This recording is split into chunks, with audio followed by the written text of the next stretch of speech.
Yay, yay! We're live. Hello, hello, and welcome to Training Tuesday Live. We are Magnet Marketers, and we have a lineup for you today as we dive in to the new rules of marketing in 2019, the H2H impact, and we have a credible stacked deck of people that will be joining us right now that's already here, and Brian Kramer that's going to be joining us here in a little bit. But without further ado, if not met before, hello, my name is Jessika Phillips with Now Marketing Group and the Relationship Marketing System.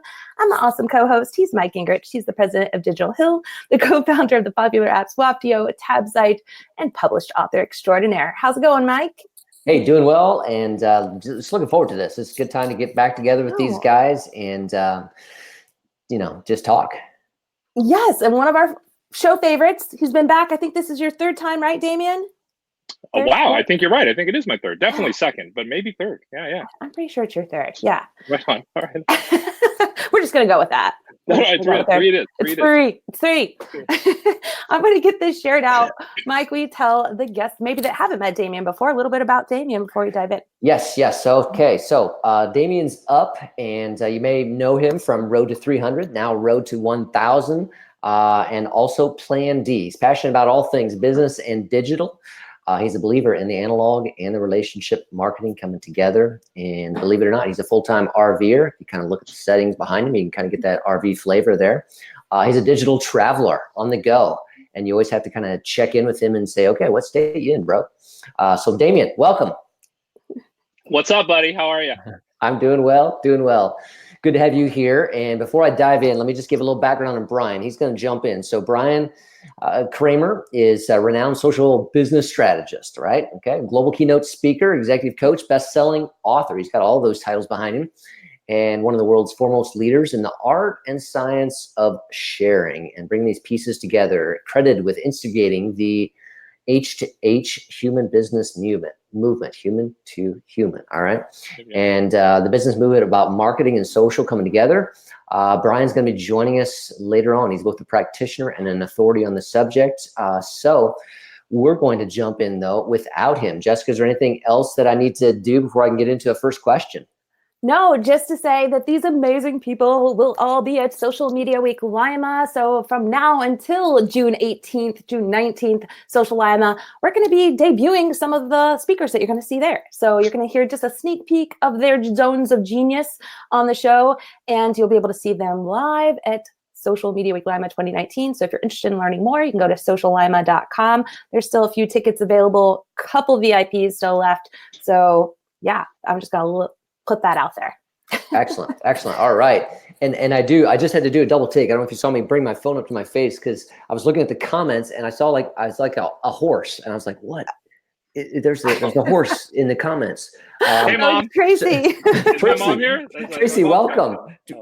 You caught my attention, Tracy. You surely did. So I'm glad to have you here because, man, I had to take a second and I had to bring it in and just double check, and there we go. So. Oh, Tracy, she's an amazing teacher, and she was at Social Media Week Lima last year. She helped definitely bring a lot of the speakers into town and take them around. She's going to be back this year. Damien, I think you even taught in one of her classes, right? I did via video. Yeah, she used me as a sample. It was really cool. These Snapchat filters are getting outrageous. Now people want to look like horses. And dudes.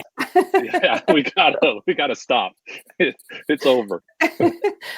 But it's all in fun, right? It got you to look. And that's really what we're talking about this year, and really just all the shifts that have taken place in social media and marketing in general in 2019. Damien, I know you've been around for a while. Brian Kramer's been around for a while in the marketing space in one fashion or another, whether that's you in a business, in a sales role, Damien, you starting a business, all that. But what kinds of changes have you seen that are really standing out this year that brands need to be paying attention to?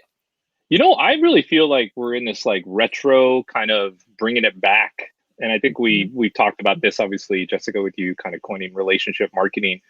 I feel like things are, 2016, it was all about scale. It was always about big. It was always about reach. Like that was the number that like people were going for, this like vanity, where I feel like now it's getting more and more about like really even comments are like really cool, but like even getting down to the DMs. Like for me personally, when I get someone that messages me and says, I couldn't say this publicly, I'm like, okay, then my content is really doing something way, way different than what I expected it to do or how it's operating now, especially within a social sense. So I really feel like it's really getting more into coin Brian. It's that human to human. It's getting more about the relationship. I think people are starting to look at their islands, their little area of influence as smaller and smaller is okay. Like relax about getting a play button, relax about getting, certified or authorized, like just be an awesome ambassador to yourself in your community. Like I think is what's killing it in 2019 right now.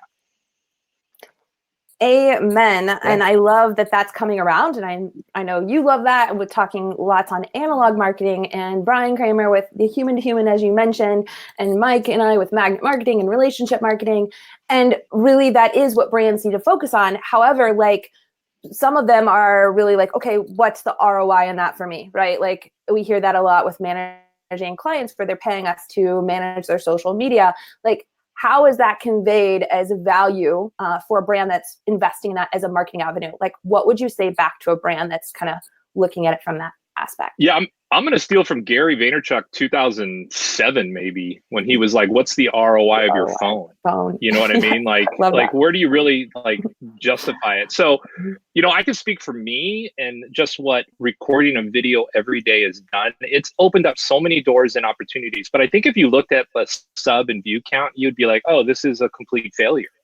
And honestly, without a video series, I'm not even on this show. And before, when I was on this show, as a sales guy for another company. Who books a sales guy? You know what I mean? Like, who really wants a sales guy on a show? And that was the just like, okay, if brands can even embrace this, if brands can, give someone within their company the permission to kind of be the face of the brand, but be real and legit to who they are, and then talk about the brand, I just feel like that's what's really playing really well. Like, it's funny. I watch a lot of Netflix. I live in an RV. Netflix gets it screwed up all the time where I'm at for whatever reason. I'm in Texas seeing ads from New York. And I'm like, how is this working for anyone anymore? The old kind of just ad model, how is that working? And I wish I could really just like reach out there and grab people and say, creating content for yourself, like just being you on camera. And talking about your passions will grow your business regardless what your business is. But you just have to do it, and you have to be authentic about it. And once you get into any of the cycle games, when you get into the sub for subs or likes for likes or any of those, just that crap, you're going to lose. You'll lose every single time. There's no way to win that game at all. So that's what I'm most excited about, is that finally you're going to get rewarded for being authentic and being real. And whether you have a good lighting or a good sound or good equipment, like none of that matters. You have really high B-roll, none of that matters. What matters is just being authentic and real and being consistent. That's what really kills it. It's a level playing field. It's a play-to-play kind of model, and brains over budget can win. And that's where I see the beauty for brands, right? Okay. It's like, it's not just the brand, it's the team members. Like you said, you are a sales rep at a company and you're still repping the company, but you're the one being asked to be on shows, and you're building relationships. It's opening doors. It's, giving you leads.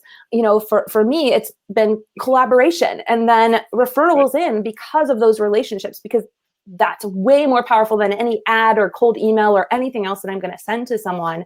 And I think brands just need to look at it differently, that it's not really marketing, in the old sense, like you're saying. Like, that's so hard. It's so cold. It's so distant. And it's often inaccurate, where if you could really get to know someone and collaborate with them or have a conversation with them, this opens up a two-way dialogue versus a one-way messaging broadcast approach that marketing was before. And yeah, I love that. Oh, I agree. I also think it's kind of reverse engineering influencing marketing. When you're reaching out to someone that has just a high following, you're not asking them to talk about your brand every 2 seconds. You just want your brand mentioned every once in a while. And what I don't understand is why, when brands are creating their own anything, why they don't take the same mentality as what they want from an influencer. They're just bringing the influencer in-house in a way.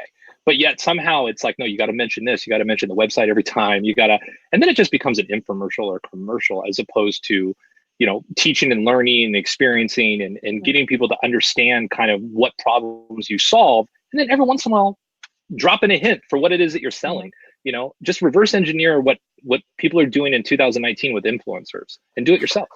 Yeah, I love that. And sorry, Mike, I just have to say this one thing first because I know you have another question, but it's almost like if somebody finds you appealing, right, and attractive, it's almost like, when you're starting to date someone new, kind of scope them out and start digging through their other, maybe photos or whatever else. You want that person to want to find out more about you just because you're showing up in a way that they're finding valuable and likable and attractive to them, right? And then they will do the work. That's kind of like the whole meaning of the show, magnet marketing. You're drawing them in like a magnet versus trying to be a bullhorn and approach them where people are going to, put up their guard and say, I don't want to be sold to. Instead, you want to put out this value add. I'm here like building this relationship where they're going to want to dig in. And they do dig in a lot deeper when you're kind of not leading with that, with your agenda, right? It's just like they're trying to figure it out. Like, What is your agenda? What's the MO here? I'm not used to brands like just building a relationship with me, and they dig in and figure it out on their own anyway. Consumers are super smart, and they can't be fooled by marketing anymore. No, I like that. I liked what you said about kind of like the death of the infomercial and just how that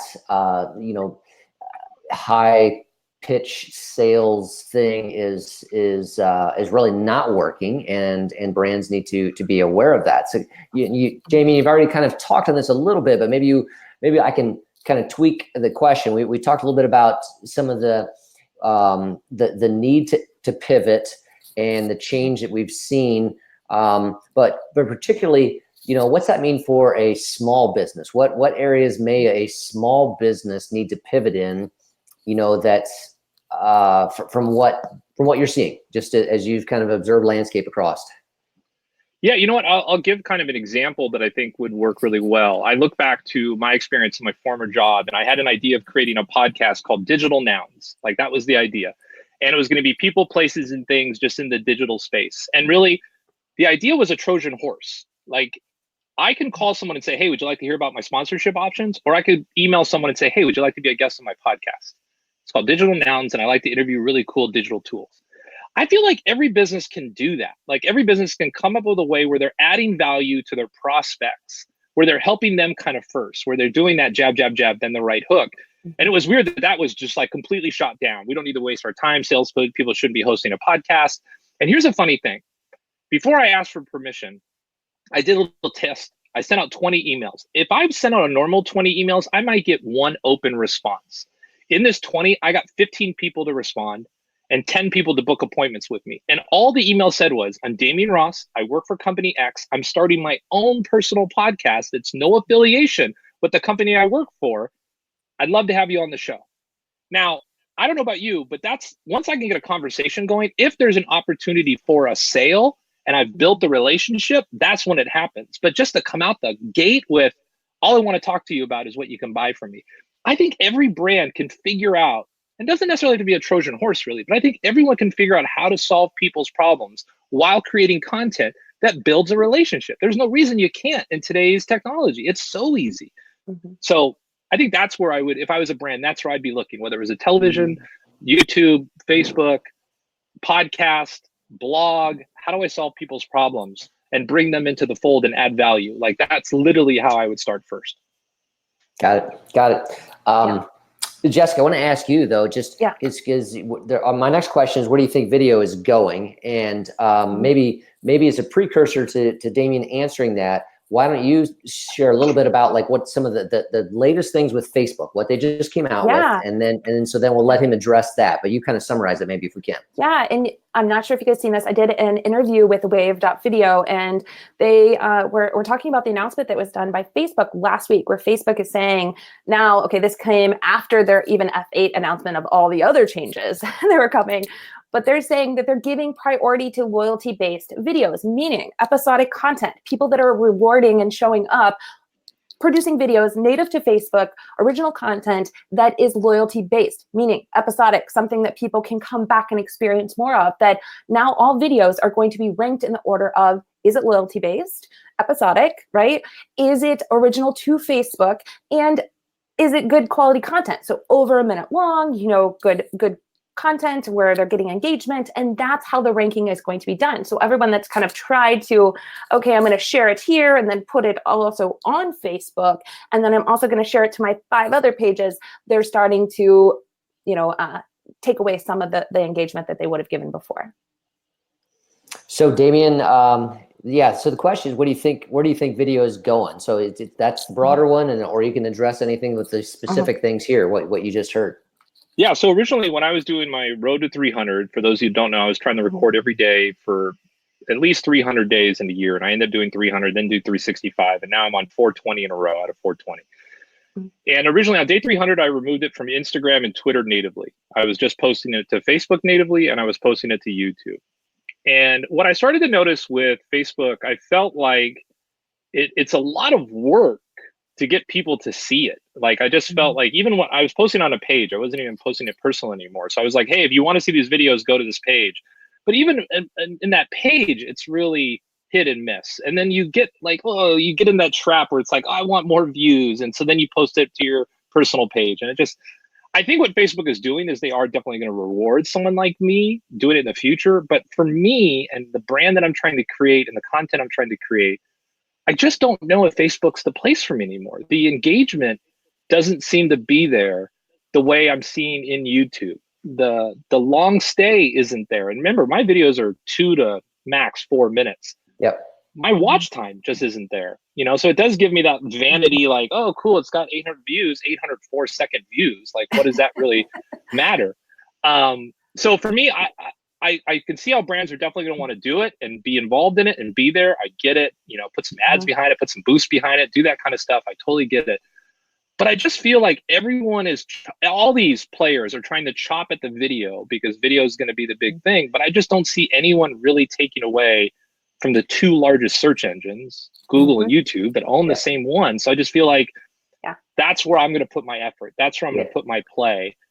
And until Facebook figures out a better like search capability for people to discover and find me without it being a fan sharing me, I just don't know if it's worth the time. And remember, I'm a one-man operation. Yeah. If you comment on Facebook, I got to reply to that. If you comment on YouTube, I got to reply to that. And even that was a lot for a one-man operation, where I was like, I just want to be in one place. I'm not missing anything. If people want to see it, great. And if they don't, that's okay too. Like, I literally don't want to have to be everywhere just to be everywhere. Well, honestly, even with this podcast, if Anchor didn't launch it into all of the podcast players known to man, I probably would just be on Anchor and iTunes, to be honest with you. But because Anchor puts it everywhere, they make it simple. If there was a simple upload like that took care of it and all my responses came into one area, and I know there's different softwares and things like that you can use, maybe, but even then, I just feel like video belongs on YouTube. Yeah, you're right, though. I think brands haven't figured it out, and I do want to address what Jeff Howe said here and say hello to a few people that we have watching with us. Hey, Jeff. Hey, Tracy. Hey, George Demanis. How are you guys? And if you're here, definitely leave a comment. But this goes to your video comment as well as what he's saying. He says, problem is some brands are so scared to invest in the time to build relationship because they think that their competition will come in and close the deal before they do. I think you're absolutely right, Jeff. I think some brands are afraid because they don't know what that investment looks like, right? They still have this disconnect of, okay, me communicating with someone online is different than if I just go to coffee or something with someone and try to build a relationship there, or these leads groups, or these service clubs that they're a part of. It's still like this disconnect where they're not realizing it's the same thing. It's just online, and you can do a relationship and build a relationship the same way. And this whole serving first, selling later, and that their number one referral is word of mouth business. That's where they're getting the best leads. And if they just take some time and invest and deepen a relationship with someone, that's going to have a much bigger impact than spending time trying to market to someone to get one-off sales. So I completely agree with your comment. And to what Damien just said with a video, I completely agree with you as well. I think video looks different for brands today. I think YouTube, just if your goal is search, which I don't know why it wouldn't be, your video should be on YouTube. I do believe that live video and stories has a special place if you're committed, but it has to look a lot different for brands. They have to have that person that's the face of the company, that is likable, that is building relationships there, that is, really committed to showing up in a way that's either educating, entertaining, or setting themselves as the expert to teach something that is really consistent, right? In order to make video work, or else it's just kind of a waste of time. There's no other way to say that. And podcasting, I think, is honestly going to be a huge growth, especially with Google announcing that they're indexing podcasts now with search, right? And that's going to be added in too. That's a whole big game changer. I think audio visual in general, like it has to be a commitment of the brand. The way that they look at it still has to be human to human relationship building approach. And they have to look at, okay, what do we have in place for search? What do we have in place for relationship building and outreach for collaboration? Yeah. I was going back to what Damien said. You compare those two pieces. Well, you're uploading video, and you said that obviously Facebook is like, how do you get the reach, right? And then and YouTube makes it easy for you. Hit the subscribe button, and then they're gonna be notified that you got a new video. Where you upload that to your Facebook page, and poof, you hope that some of them get it. So there's a big difference there in the upload of a video to each of those platforms right now, with what YouTube does with the subscribe feature versus what Facebook does. Now, I know with Facebook Live, obviously you get the notification kind of thing going like that, but that's not what we're talking about. We're just in that there's the place for that, but with that uploaded video, there's a clear divide there with the uploaded video. And I think right now, Facebook Live is the fajitas in the Mexican restaurant. At some point, that's going to go away. You know what I mean? Where you're not going to get that big, ooh, kind of everyone looking. It's, that's going to be a pay to play situation. So I do feel bad that people are going to probably put a bunch of their ideas going towards live because it has that announcement feature to it. And I think at some point, though, that's going to go away just as much as videos kind of had that announcement feature to it. And so I think that's the scary part for me. I know that everyone's doing live now. So it's every platform's got it. LinkedIn finally is still releasing kind of a beta that people are, slowly going in. Right. And, like I always make the joke, I'm sorry that I was drinking and I clicked on your Instagram Live. You know what I mean? Like it's just for me as a consumer. And look, I'm the first guy to tell you, don't believe a case study of one. Don't try to reach customers the way that you consume content. Don't sell stuff with your wallet. Like all those cliche sayings, I believe in them. Just because I'm not on Snap or I don't consume live video in any way, shape, or form doesn't mean that it's not a good thing. You know what I mean? And I think that's okay too. Like a lot of people get hung up where it's like, well, if you're not doing live, you're not going to be thriving in this economy. Well, if you're not doing video, I wouldn't say either one. I think you got to find your groove. I think each brand, each personality has a different medium. And I think that's what's really great too. You do not want me blogging. Okay, folks, you do not want me writing in any way, shape, or form. You've heard me talk. You can't imagine this in written form. Mike Alton on the other hand, Mike Alton next week will be here, and you do want to read his stuff, right? Like I do. Without a doubt. If Mike Alton ghost wrote for me, I would have a badass blog. That's for sure.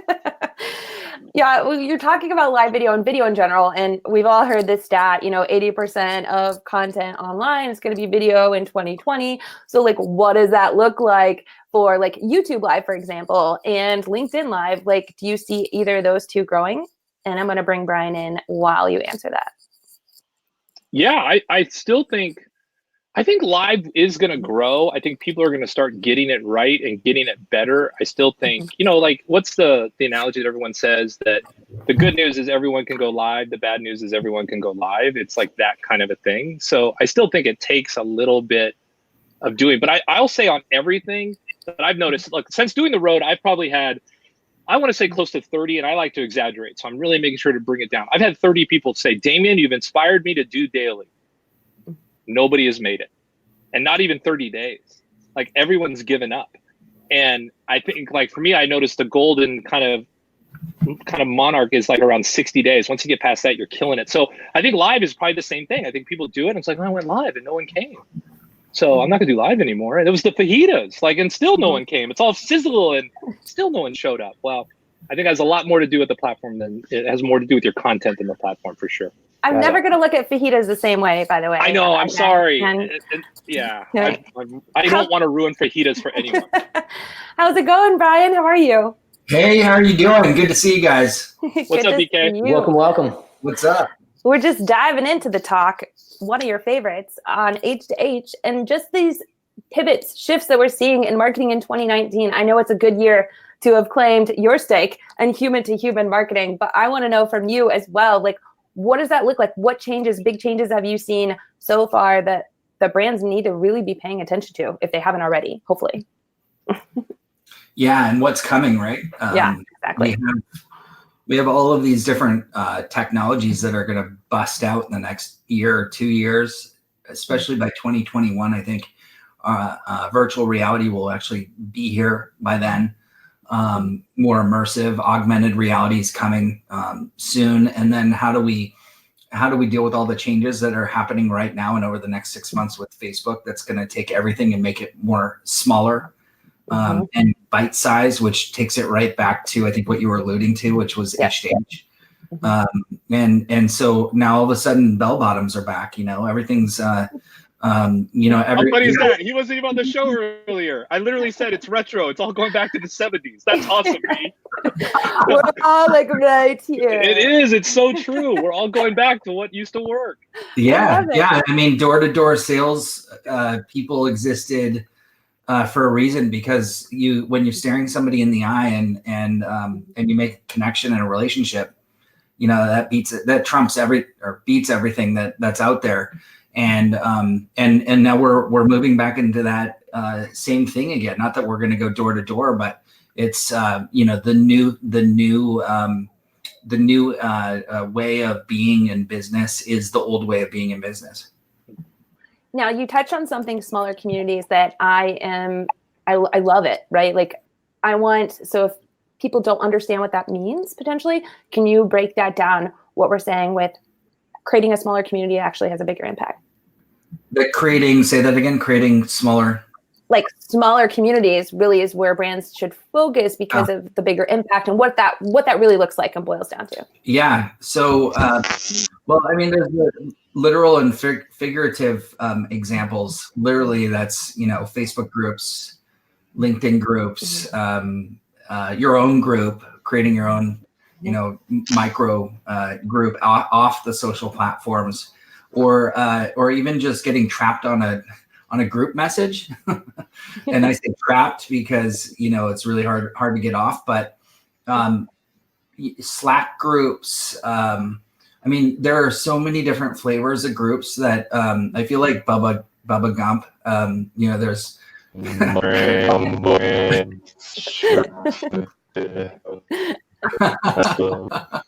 right. So I think that's where you want to go create a community or group around a singular topic that makes sense for everyone that has and invite them in and onboard them with individual personalization or individual care. It's the onboarding process, I think, in the groups that most people fail at. I think I heard Damien talking about live video and why most people don't make it past, I think, 6 days, you were saying. And it's the reason, same kind of thing for why most people don't start and keep groups running. And why most people don't start and keep podcasts running. And I mean, there's so many different marketing things out there, and people don't keep them running because they don't onboard correctly. It's not, one person. Sorry, I'm drinking my own champagne. It's not H2H. It's here. Join my stuff. Let me sell you. And if you don't join, I'm not gonna like you anymore. And that's just not gonna work. Amen. You've done a great job with this. In Facebook communities, in Facebook groups, I feel like people give up before they've had the long-term mindset reward, right? Like that it's not going to be this instant thing where it's a big thriving group where all these conversations are happening. However, it can be. You just have to be in it with an end game of knowing that this is a long end game of having conversations. You've done a great job with this, building your H2H group where it's not about the selling that happens as a result of, but it's celebrating the people in the group, like-minded individuals, all sharing, knowledge back and forth. You're having guests in there, and it's this active community where people are showing up for one another. And even outside of the group, then now you have like your tribe of people where you're connected to, and hey, they're part of this H2H group, and it's a like-minded connectiveness where now you're referring people on to those people in your tribe, so to speak, and it's a great play for brands to get the relationship started with like-minded individuals instead of waiting for them to come to them. They can build like Bella Vasta says, the destination, right? Like you're creating this destination for people to hang out that are like-minded and creating a relationship from there. Mm-hmm. Can I just say that's what she just said? Everything you just said is so absolutely spot on. And I would say that it has to be about others, not about you. Mm-hmm. And I think once you get in, and when you start to see people shouting from the rooftops about themselves, you start to realize what that thing is, that marketing thing. And so, making whatever tactic, if you're talking about H2H or you're talking about a group or whatever, make it about them. Don't make it about you. And I'm not even talking like, you earn the right to talk about yourself, after 75%, maybe 80% of the time, whatever it is, but you have to earn the right. Just because you have the group doesn't mean that you get to talk about yourself. Yeah, I agree. That would be a crappy party. If you're like, I'm going to invite everybody in just to talk about me. Sorry, right. Damien, what were you going to say? I want to talk about and ask a question that's kind of, we know that there's groups out there, but if you're not there yet and you're a small business and you hear us talking about, hey, a groups is a great place to go, and a small business owner says, I know how to do that one-to-one, but I don't know how to do this next step you're talking about. What do you have to say to them? Well, so they're the best. I love anyone that doesn't have a big, what they perceive as a big following or a big group or a big number of people.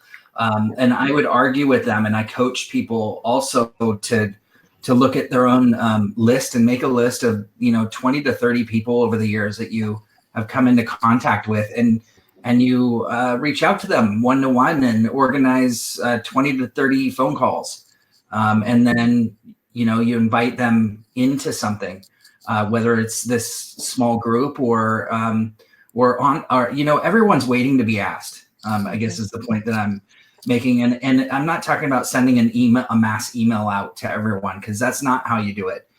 You get things started, you got to really put in the time and the effort, and be present with them along the way, and highlight them and feature them and make sure they're welcome. And it's like Jessica was saying, like when you invite someone into your house, it's everything you do to take care of them from the time they come in to the time they leave. And are you going to be a good host or hostess? But that's what I would do. And I would do that in every case for every situation. This is not a marketing problem, actually. It's actually just you could call it sales, but you're not selling anything. It's more on the sales side than it is on marketing for everything that we're talking about. Marketing is the awareness of the group and everything that goes into it, but sales is the actual invite and the direct connection that you have. And I would say that you invite those top 20 or 30 people and you get them in one person at a time. Got it. Thank you. Yeah. And it's not even like creating your own group. It's also, yes, do that, right? But if there's already thriving groups, like go participate in those too. I can't even tell you, I offered to give a free social media calendar planner because somebody asked for one in the Social Media Society. I put a comment in there. It was like 65 people that then, asked for this, and I shared it out to them, gave it to them for free. And those people then showed up to Social Media Marketing World to talk. And then we built a relationship from there, but it all started by just engaging with a comment, right? So magic can happen just by listening, participating, being in those micro communities of others too, even ones outside of the one that you're putting on. Go to the other parties and see what others, are doing and how you can show up there to serve as well, because that will have a big ripple effect on your business. Yeah, absolutely. Absolutely. Damon, were you going to say something before when your microphone? Yeah. Is my mic back on? Am I good? Yes, you're good now. Okay. All right. Awesome. Sorry. Sometimes the beard gets in the way. So for me, I think it goes back to even old school. When I was doing marketing for a mattress company, I was kind of looking at the sales guys. We had two customers that started talking, and it was a previous customer and a newbie. And I was screaming to the sales guys, back away, let the customers talk to each other, stay out of it. This is the best marketing sales that can happen. And I see that happening in groups where people that are in the group are talking about stuff or talking about a brand, and the brand or the person that's overseeing the group has to jump in and like close the deal. You don't have to at all. Like that's the great part about it. That's going to come down the road. But I just think there's that kind of analogy too, that within groups or pages, they don't allow people to talk as much as you really need to.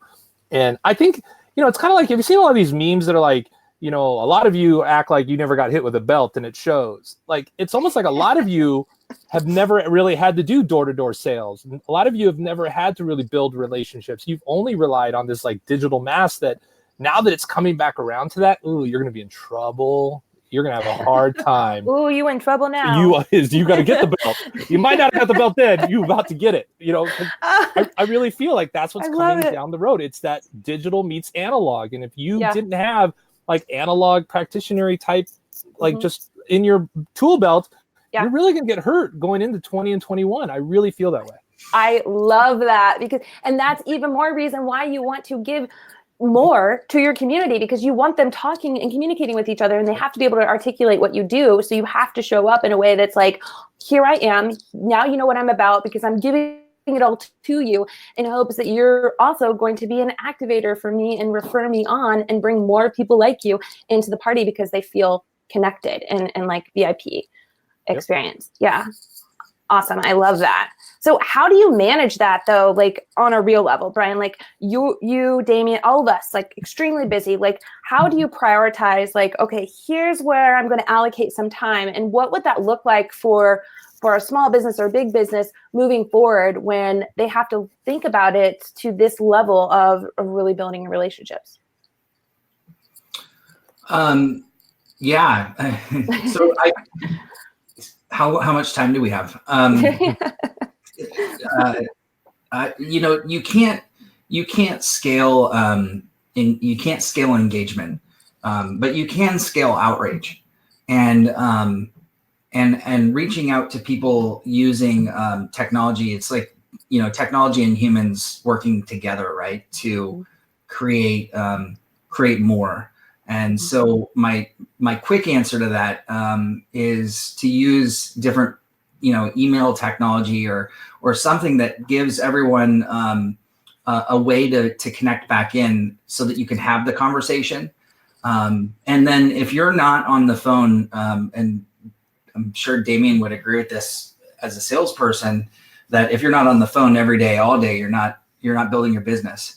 And so the goal is to get people on the phone. The technology can get you to people with them on the phone.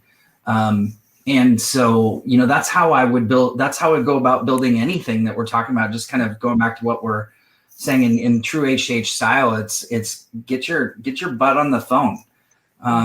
Actually talk to people, and try not to super automate your life, and try to take shortcuts, and I think that everybody would do much better. Yeah, it's a crazy world that we live in where we're advancing with AI so quickly, but also going to real H2H, right? Like where both of those definitely matter. And it's like, how do you do a smooth blend where you can automate what you can and then use a human for the human elements of it and create this blend. So it is confusing for brands, I'm sure, right? Where they're not like sure where to invest and where to kind of take those chances, where they're not getting bit, by setting up chatbots for certain things that really requires a human, and vice versa, right? So yeah. Personally, for me, like when I was doing the road as a sales guy, it was the technology that was doing the know and the like. That's all the technology was doing for me. It was allowing people to get to know me and to like me, to then trust me enough to get on the phone with me. And it also did things like, I always look back to like Nimble was the client I was trying to get out to. And once Nimble started retweeting my videos, how much easier is that call? For me to get a hold of just whoever's in charge of social media and say, hey, thanks so much for retweeting my videos. Real quick, who's in charge of events?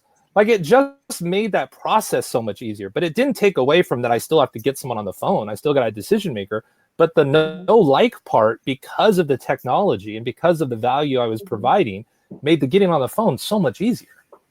I think that's what people, I think they want it to replace everything. Like digital technology, it doesn't replace everything. It just helps in areas, and to your point of like, like look at me, like I have a generator that's out right now. Where do you think I went to learn how to fix my generator? I'm not going to read a blog about it. I'm not going to listen to a podcast about it. I watched a video and figured it out and did it. And honestly, if the ads were done right, it would have been like a local generator repair shop. And I would have been like, okay, I just need to go there and have him fix it. This is ridiculous. But it's not. It's someone that's doing it for YouTube content, not someone that's selling generator repairs. And it's just weird. This person got me to know and like, but I can't buy from them. Mm-hmm. They did all that content to probably sell ads, but not to actually close a deal, where there's not a generator repair place that's doing that to close the deals. Mm-hmm. But I bet if that company that you're watching did a video on who, or a recommendation of someone locally, that's who you're going to go with, right? Like that's, or if they even had it on their website, go to my website. I have a list of people that I trust. I've already built the know, like, and trust with you because you're a free video. Easily, you could have an affiliate link that would get me to somewhere without a doubt, 100%. I mean, you know what? It's funny. That's what Geek Squad did. Geek Squad created these videos. There's a part in almost every video that you're going to fry your computer. Okay, so you're watching this how-to, and it's like, just be aware that at this point, if it's not grounded correctly, you will probably fry your hard drive. You're just like, oh, screw it. I'll just go and have them do it. But that's what they basically, that was their like whole thing, was to get you almost scared. They taught you simple stuff, but when they got to stuff that could get fry, they let you know that this could be really bad. Come on in. I love it. So, and Tony, hey, Tony, good to see you on here. Hey, Jeff, how? And Tony said, does someone say ads? Where do you think the mix between a lot of what we've been talking about is organic, right? Smaller communities, making sure you have the social listening, getting on the phone, right? Power and collaboration, which I think is huge key to success. And then, but ads, right? Because you were saying, like, if I were watching that video and a local guy came in, then I would show up. Now, that's harder for a local guy, maybe that's not a YouTube creator by the daily that has all these thousands of followers right away, right? That whereas video is going to show up more organically.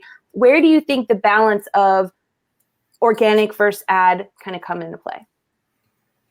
Well, so ads are changing too, and you know we're that's awesome. And so there's going to be a lot of different ways that I think Facebook is going to have to start bringing ads into groups, but they're not going to be able to personalize it anymore because now they're going to a secure, individual one-to-one, and so they've been penalized for borrowing our information and targeting and super targeting. On everywhere that we live on the web, including Google too. And both companies have brought in specialists or really smart people to basically stop doing that. And because they're getting to the point to where I think, the Facebook could be broken apart a year from now. That can be 2 or 3 or 4 different companies. And this is going to be a whole different conversation then. And so what happens to the ad network is really going to be interesting. I'm fascinated by it. And my prediction is that it will still be better to use ads to promote content than to promote a sale. And no matter where you are. And so if you, like you said, you shared something into a group that's super valuable with people, and now then later on it came up at Social Media World, and they were like coming to see you, and then eventually maybe somebody buys your service and there's a conversion. I don't think that's going to change. I think it's just going to be harder to get your content seen over the ad network because everyone's creating content, and that's the bigger challenge is how do you create content that's not adding to the noise, it's actually standing out from the noise. But ads will still deliver. It's just going to continue to deliver more and more content rather than more and more sales. I love that. I agree with you. Oh, we lost her. Damon, you want to add to that or comment on that one? I just think, obviously BK, I can't not but agree with him for sure. Like 100%. He's got it dialed in. But I do think that when you look at what Jessika did with this, like just freebie, at the end of the day, if she doesn't convert a sale, like what's wrong with that effort? You know what I mean? I feel like that as business owners and brands, they get too caught up with, okay, Jessika, you shared this and 65 people downloaded it. How many of those converted to sales? And no one really knows sometimes the tail that it takes to, how many licks does it take to get to the center of a Tootsie Roll, or pop or whatever. No one really knows. And it's like, that's the thing I think we're just so impatient on. Like, I still am tripping out that I will have someone, I'm on day 420 and I'll have people commenting on day 8. So now they're coming back and like looking at that is a trip to me. That the tail on that, I have no idea what that actually could be, like how long this could actually live and be out there and do things. But if I gave up on day 10 or day 20 or day 30, I would never would have known. I think that's the thing, is we just give up too quickly on everything. I think everyone's expecting it immediately, and we all give up way too quick. Got it. It's 364. Yeah. What's that? Licks to the center of a It took you a while. I trust you. I trust you, BK. You better not be lying to me. I trust you. I just want to make sure that everyone actually knows there really is I've done it. Can you send me the video link to that? I appreciate it, with no ads, please. Oh, see, I should have videoed that. That would have Just been one a day. Just one a day. Just one lick a day, and bring it back and come back if you want to see if it's I'll gone. make a lollipop last a year with Brian Kramer. There you go. Talking about craveable, ties it nicely. So as we wind this down, I want to hear maybe your last piece of advice for a brand watching this, wondering like, what do I really need to do today? Like, what do I do now? The action that I really need to take now. And and then we'll wrap it up with where they can find you if they want to know more. So Damien, let's start with you. I'll be really quick too, because I'm getting low battery and no generator, as I talked about. I would say pick 2 things, whether it's let's just say podcast and video, and pick a number like 60. And I don't care if it's daily, weekly, or monthly, and just do that number. Like, don't even look at views or anything of that nature, or your closing sales. The goal should be the number. Like, I feel like that's a little bit of the magic sauce that I figured out in the road to 300, that I didn't go into it with a sub count, goal. I didn't go into a view count goal. I didn't come in with how many podcasts I'm going to get on, how many times I'm going to be out to speak. I'm going to do 300 video goal. And it really changed a lot of things for me. And I know if I had any other kind of goal, I would have given up. So as a brand, find the platform you think you can do best of, and just pick a number for consistent content. If it's daily or weekly, that's up to you.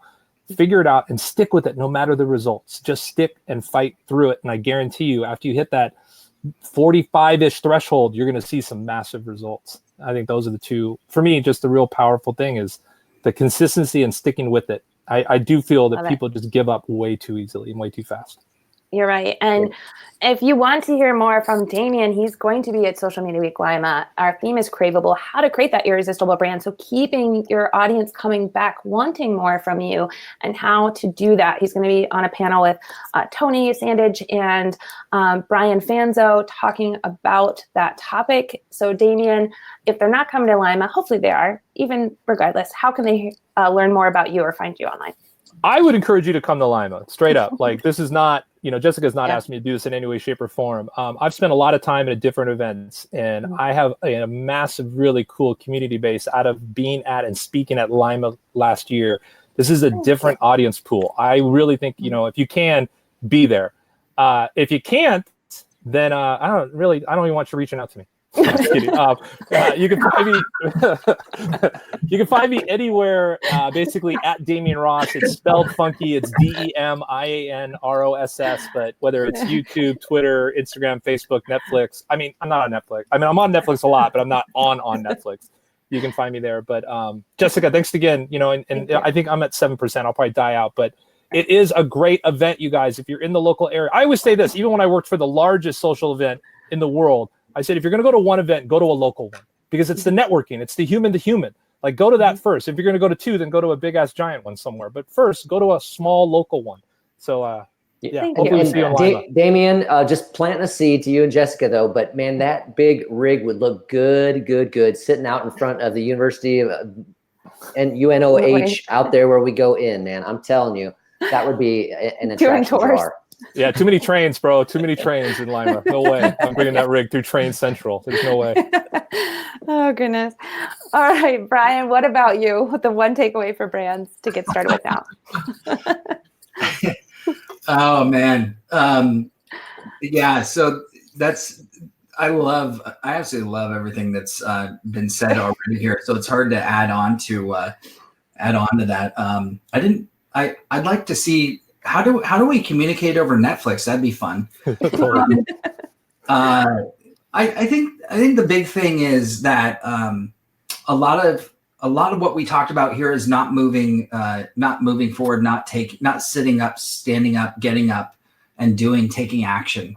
And so where I think most marketers fall out, and this is really just more of an add-on to what we're talking about, is if you've ever been sitting on the couch and you're watching TV, or maybe you don't have a generator, so you're just looking at the sky, and you're just like, I really need to get up and go take that walk or go take that run, and you talk yourself out of it. In that one moment, you've now had self-talk that really didn't allow you to create what you could have had you have you stood up, which takes exactly 4 to 5 seconds. In 4 to 5 seconds, you could do one thing that moves the momentum forward that you need to get something done. And I would say that that example exists every day in your life when you apply it to marketing and social media and everything else. If you're sitting there and you're looking at, like Damien was saying, your podcast or your video or whatever, there are probably just it's that one moment when you're like, I really want to do that. Do it. Mm-hmm. Just do it. Stand up and actually do it. And I swear to God, just that 5 seconds of just standing up and doing it and turning the camera on yourself or whatever it is, that's the moment that you're going to see some really cool things happen. Without a doubt. I love that. And now, and someone's like, "Is that your room key?" No, flip it over, bro. Relax. Yeah. There you go. Meet me in Lima. There you go. Lima. There you go. That's awesome. Well, thank you guys so much for your time and expertise here today. I cannot wait to see you in Lima in June. As always, you guys are just a ball of energy and light, and I love speaking with you anytime I can. And thank you to all of you that joined in with us today. We'll be back here next Tuesday, 4 p.m. Eastern Standard Time with Mike Alton talking about content that is craveable blogging. And he is a wizard genius at this stuff. I don't know how he does it. He just like blogs in his sleep or something, I think. But that's next week, 4 p.m. Eastern Standard Time. I hope you guys have a good rest of your week. Thanks again, guys. You're awesome. Thanks, guys. Take care. Yeah.